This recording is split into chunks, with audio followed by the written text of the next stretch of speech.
గతంలో లేదు ఈ సమస్య.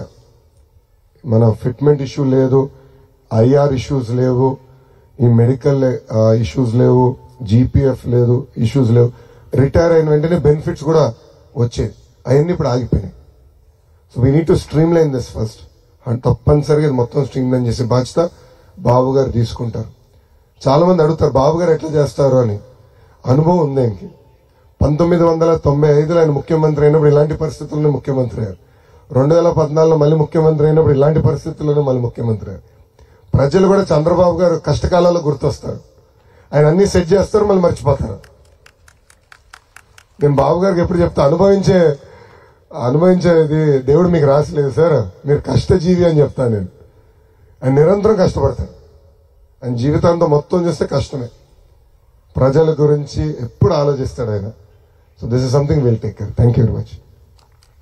వీక్లీ వన్స్ మేము అక్కడ వెళ్ళి అక్కడ ఎడ్యుకేట్ చేస్తున్నాం, పీపుల్ రైట్ వేలో ఎలా వెళ్ళాలని గైడెన్స్. అది మన రెస్పాన్సిబిలిటీ అండి ఫస్ట్.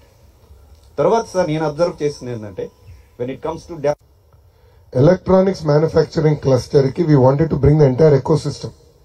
అంటే మాన్యువల్స్ ప్రింటింగ్ దగ్గర నుంచి కార్డ్బోర్డ్ బాక్స్ మ్యానుఫ్యాక్చరింగ్ వరకు, panel manufacturing, housing, cabling, phones లో camera module, lithium battery, keypad, దాని తర్వాత దానికి మొత్తం మన హౌసింగ్, ఇవన్నీ కూడా we wanted to bring everything.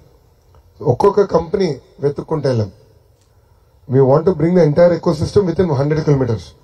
So that cost of doing business will be లో. సో అట్లా ఒక్కొక్క ప్రాంతానికి ఒక్కొక్క ప్రాధాన్యత ఇచ్చి అది మేము పుష్ చేస్తాం. And that is something that we will continue to do. We will create jobs. మీరు చూస్తే మేము ఇచ్చిన 6 హామీల మొదటి హామీ 20 లక్షల ఉద్యోగాలు కల్పిస్తాం.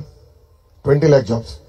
20 లక్షల ఉద్యోగాలు కానీ మనం చేయగలిగితే ఆంధ్ర రాష్ట్ర ఎకానమీ 2.5 times గ్రో అవుతుందండి. So it is both in the private, government and self employment. We're quite serious about creating only jobs. Because నిన్న కూడా రాత్రి కూడా నేను కేఎల్రావు కాలనీలో మాట్లాడా. పేదవాళ్ళు ఎక్కువ మంది ఉంటారు అక్కడ. వాళ్ళందరూ ఒకటే చెప్పారు, మేము లక్షలు ఖర్చు పెట్టాం, పిల్లల్ని చదివించాం ఉద్యోగాలు. ఒక మహిళ కూడా వచ్చి నాకు చెప్పింది, మావాడు బీటెక్ మెకానికల్ చేశాడు, ఎక్కడ ఉద్యోగాలు లేవు, ఎతుకుతున్నాడు. సో ప్రతి ఇంట్లో ఒకడు ఉన్నారు నిరుద్యోగం. So we need to provide massive opportunities for them. అది కూడా మన రాష్ట్రంలోనే చేయాల్సిన అవసరం ఉంది. ప్రత్యేకంగా మంగళగిరికి వచ్చే గల కొన్ని ట్రస్ట్ ఏరియాస్ మేము ఎంచుకున్నాం. ఆ ట్రస్ట్ ఏరియాస్ భాగంగా we will definitely take that up. దాంట్లో ఎలాంటి సందేహం లేదు.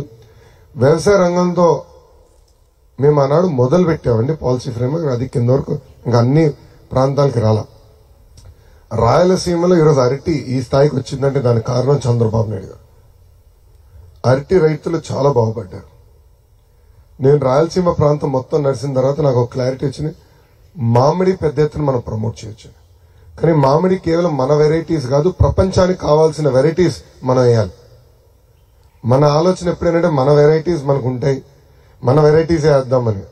దాంతో పాటు ఇతర దేశాలకు ఏం వెరైటీస్ కావాలో అది ఎంచుకుని అది వేయాలి. అట్లా ఒక్కొక్కటి వీ హావ్ టు టేక్. ఇప్పుడు డేట్ ఉంది, ఖర్జూరకాయ, హ్యూజ్ పొటెన్షియల్. నేను పాదయాత్రలో అనేక పొలాల్లో చూసా, కానీ మొక్క చాలా ఖరీదైంది. సో అది government should create a research station. So అట్లా కొన్ని ప్రాంతాల్లో కొన్ని ట్రస్ట్ ఏరియాస్, ఓకే ఇక్కడ మామిడి హబ్ చేద్దాం, ఇక్కడ ఖర్జూరకాయ చేద్దాం, ఇట్లా చేసి we need to create the entire ecosystem. అంటే పరిశ్రమలు తీసుకురావాలి, ప్రైమరీ ప్రాసెసింగ్, రీసెర్చ్ స్టేషన్స్ తీసుకురావాలి, పీరియాడిక్ సాయిల్ టెస్టింగ్ చేయించుకోవాలి, ఇరిగేషన్ పకడ్బందీగా చేయాలి. ఇదంతా ఇంక్లూజివ్ గా చేస్తేనే సక్సెస్ వస్తుంది. And that is something we want to do in agriculture. We have to do it very systematically, very inclusive.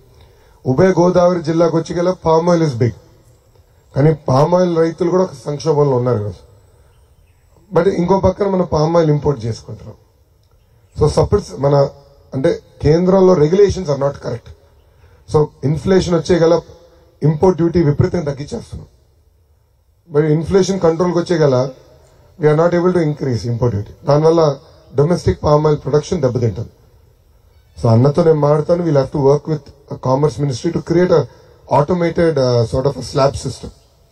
So inflation పెడితే of course inflation should be in control, but at same time domestic రైతుల్ని కాపాడుకోవాలి. So అట్లా ఒక్కొక్క area ఒక్కొక్క trust focus area ఇవ్వాలి.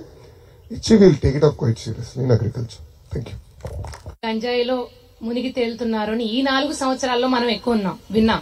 అంతకు ముందు వరకు గంజాయి సంస్కృతి ఆంధ్రప్రదేశ్ లో లేదు. సో దాన్ని అరికట్టడానికి మీరు ఎలాంటి చర్యలు తీసుకుంటున్నారు? ఇంకొక క్వశ్చన్ కూడా ఉంది. ప్రస్తుతం ఇక్కడున్న ఆంధ్రులు ఎవ్వరూ కూడా గుండెల మీద చేసుకొని ఇది మా అమరావతి అని చెప్పుకునే పరిస్థితి లేదు.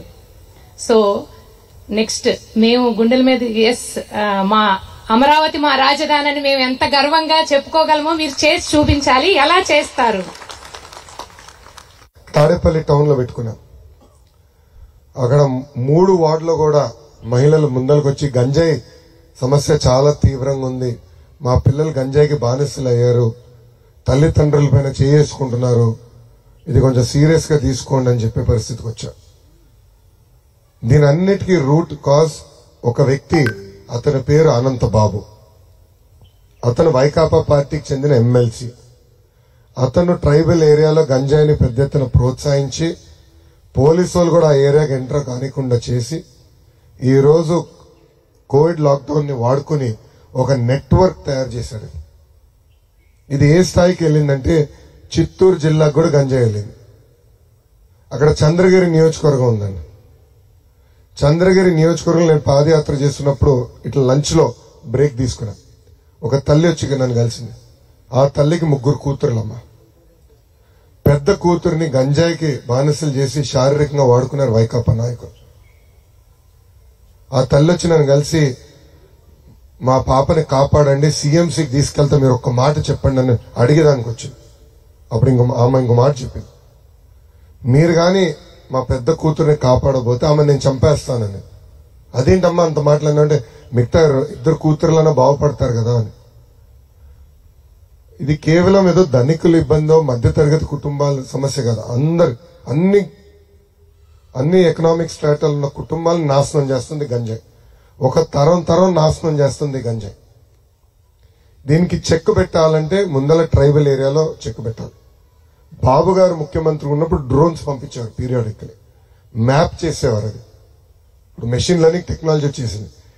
ఎక్కడెక్కడ గంజాయి మొక్కలను చూసుకుని ఇమ్మీడియట్ గా స్పెషల్ పార్టీస్ పంపించి అదంతా ధ్వంసం చేసేవారు. అక్కడున్న ట్రైబల్స్ కి ఆల్టర్నేటివ్ క్రాప్స్ ఇచ్చేవారు, కాఫీ ఇచ్చేవారు, ఇతర క్రాప్స్ వాళ్ళకి అందించేవారు. అది ప్రభుత్వం చేయట్లా. విచిత్రం ఏంటంటే ఇవన్నీ తెలిసి అదే వ్యక్తిని ఇలాంటి వేదిక పైన పక్కన కూర్చోబెట్టుకుంటారు ముఖ్యమంత్రి. రివ్యూ మీటింగ్ లో పిలుస్తారు. He is an accused in a murder. వాళ్ళ డ్రైవర్, దళిత డ్రైవర్ సుబ్రహ్మణ్యాన్ని అతి కిరాతకంగా కొట్టి చంపేసి శవాన్ని డోర్ డెలివరీ చేసిన వ్యక్తిని ముఖ్యమంత్రి పక్కన కూర్చోబెట్టుకుంటాడు. So what kind of message is giving to society? అలాంటి వాళ్ళు పాలకులు అవుతే ఇలాంటి సమస్యలు వస్తాయి. ఈ రోజు ఈ గంజా ట్రేడ్ లో మొత్తం వైకాపా నాయకులు ఇన్వాల్వ్ అయి ఉన్నారు. We will put a check to it. Will be very firm about it. Not only about గంజాయి, డ్రగ్స్. తాడేపల్లి టౌన్ లో అయితే రోజుకో గొడవ జరుగుతుంది. బయట ఎవరైనా స్కూటర్ పార్క్ చేస్తే సీట్లు తగలు పెడుతున్నారు గంజాయి మొత్తంలో.